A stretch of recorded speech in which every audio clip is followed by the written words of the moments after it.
Hello my peculiars and welcome back or welcome to my peculiar corner. If you are new here, my name is Andy and here we are at yet another magical encounter.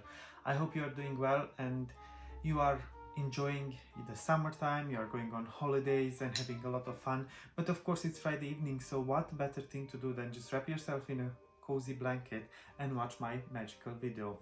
Now today I really want to start showing you another beautiful book collection with flip-throughs in the books and other kind of interactive elements. So this collection is called Field Notebooks or something like that. I don't remember correctly, but anyway, there are only like 5 books in the collection. And today we are going to start with Charles Dickens, and it's called A Lifetime of Storytelling, A Legacy of Change. Now this is a very nice book. As I said, it's full of pop-ups and stuff you can remove and read and get immersed into the life of and works of Charles Dickens. But without further ado, let's crack on with the show.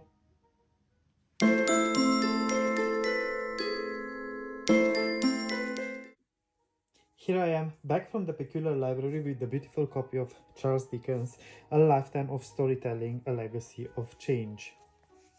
Now here on the back we have, my meaning simply is that whatever I have tried to do in life, I have tried with all my heart to do well. That whatever I have devoted myself to, I have devoted myself to completely. That in great aims and in small, I have always been thoroughly in earnest. Charles Dickens, David Copperfield. Charles Dickens' books are known and loved the world over. From Ebenezer Scrooge and Mr. Micawber to Oliver Twist and Little Nell, Dickens's characters spring from pages that are rich with detail of life in Victorian times. With extracts from his novels, essays, and correspondence, Charles Dickens, A Lifetime of Storytelling, A Legacy of Change, leads you from the streets of 19th century London to the shores of the United States, revealing the lives of the rich and the poor at a time of great social reform and industrial progress. Discover Dickens's extraordinary life, times, and work in this lavish volume. Now here it says, of course, it was Templar Publishing and it was £14.99, but I have to say that it was very hard for me to find this book. I didn't even know it's part of the collection. I knew that there were only 3 books in this collection, and later on I found out that there is this one and another one. We also have Cleopatra, Darwin, Marco Polo and Shakespeare as part of this notebook collection. I think it's called notebooks or something about journals. But anyway, I'm gonna do my best and try to find links for you and put them in the description so you can also get this book. As I said, I struggled. It took me some time to actually find the book and buy it.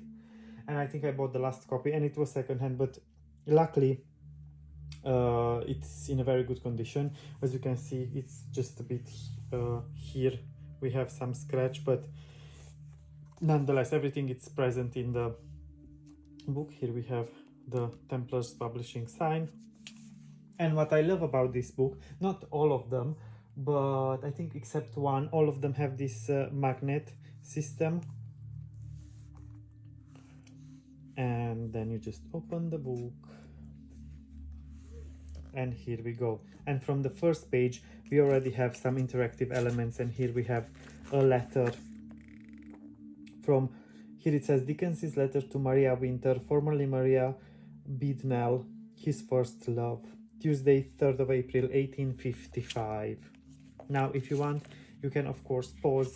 I will try and bring it closer and turn it so you can just pause and read the letter if you want.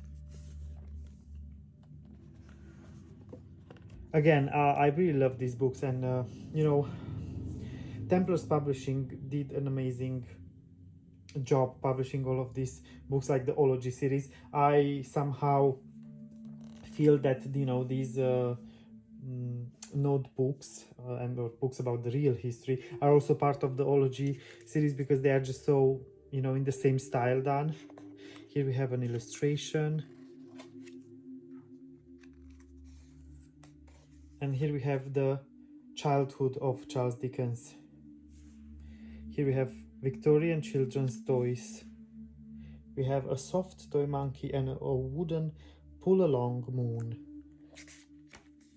And an alphabet card game.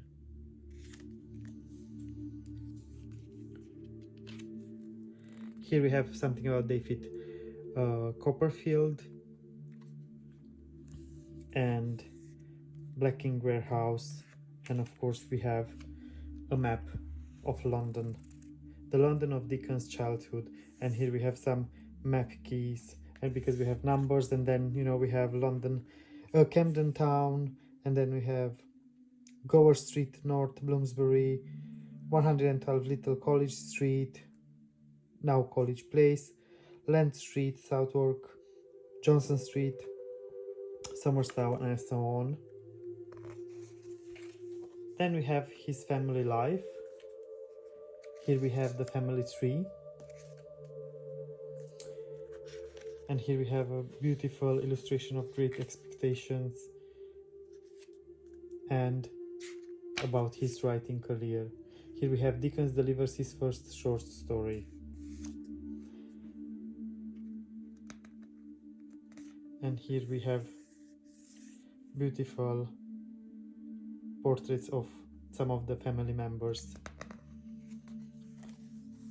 Then we have Fame, Charles Dickens, a bibliography, and here we have all of his books. Again, if you want to pause and read. And here we have Dickens and his illustrators. And we have more about the people that illustrated his books. Then we have his school years, and here about Nicholas Nickleby. Here we have an extract from the Elementary Education Act from 1870. Then here we have Little Dorrit.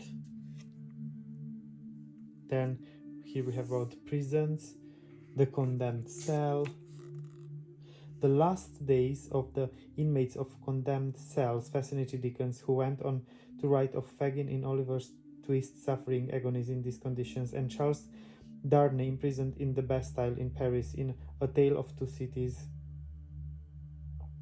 imagining what it will be like to have his head cut off by the guillotine.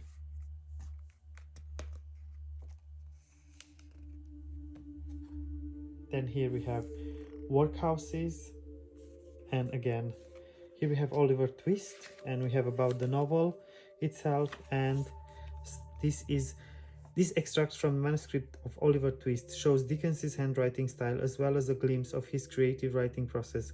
With many corrections and additions, Dickens adds details and refines his story. And here you have it.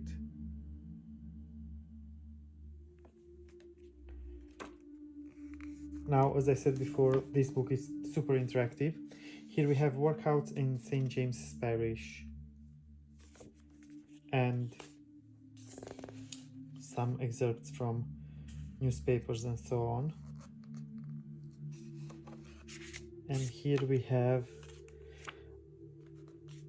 something about it. Each workhouse was funded by local taxpayers, the aim was to keep the cost extremely low. This meant that food was meager and monotonous. The workhouse diet consisted of coarse, dry bread and gruel, a very watery porridge, only rarely flavored with salt. There was occasionally cheese available, but meat, vegetables and fruit were rarely on the menu.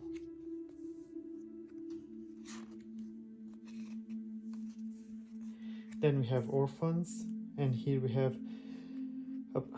an excerpt about the Bleak House by Charles Dickens. Again, pause and read whenever you want.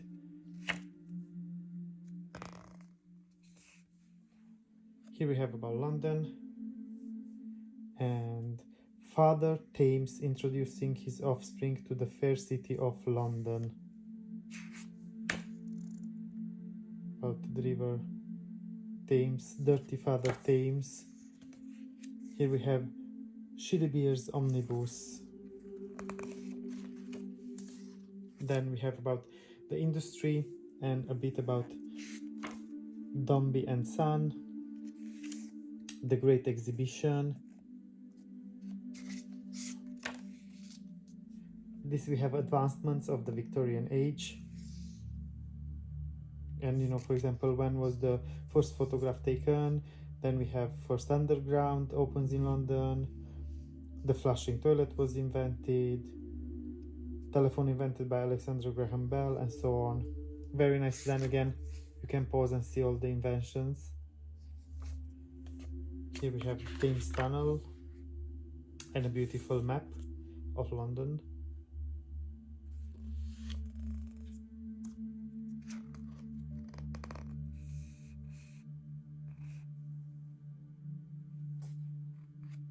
Then we have something about theater, and again, very beautiful illustrations, of course. And here we have some poster from the Tavistock House Theatre. And here we have a bit about Victorian theatres, public readings.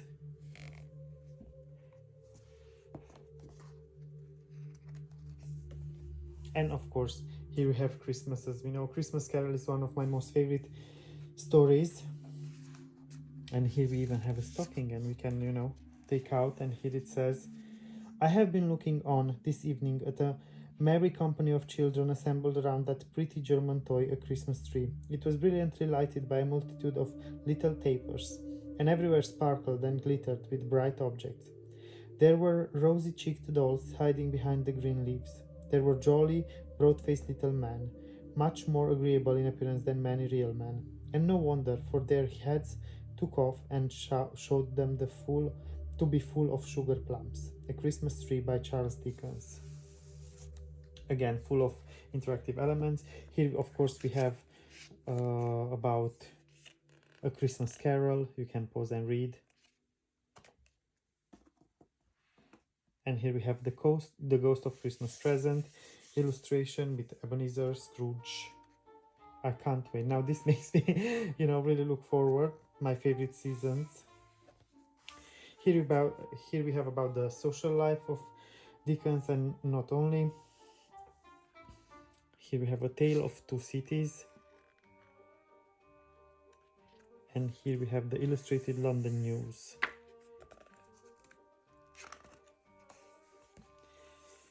And here we have about the US, something about Martin Schutzelwopit. I hope I'm pronouncing it correctly.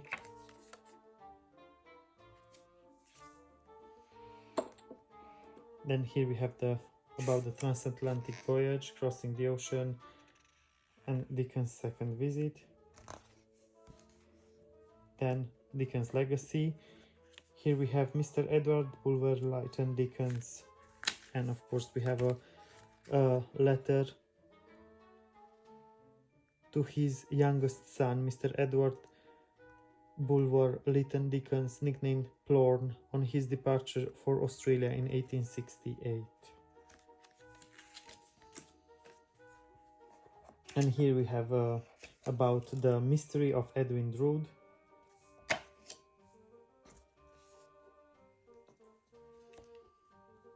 And of course a beautiful illustration of Dickens. And here we have, I think these are like illustrations from all of his works. Beautiful, beautiful book. So yeah, this is Charles Dickens, A Lifetime of Storytelling, A Legacy of Change. I really hope you enjoyed this journey through history, and you know, you learned a bit more about Charles Dickens. He's definitely one of my favorite classical writers, and it was such a pleasure for me to discover this book, as well as the other books in this collection. I would have to say that probably the one about Charles Darwin is my favorite, because as you know, I really love nature and flora and fauna of the world. So yeah, that one, and The Voyage of the Beagle, it's a very immersive book, but we will get to that in the future as well. Now, I really hope you enjoyed the video as much as I did putting it together for you. And let me know in the comments below which one is your favorite Charles Dickens book, if you have any. And as I said, in the description you will find links to getting this book, which hopefully I really will be able to find for you. And until next week, don't forget two very important things. Stay magical, stay peculiar, always. Bye for now.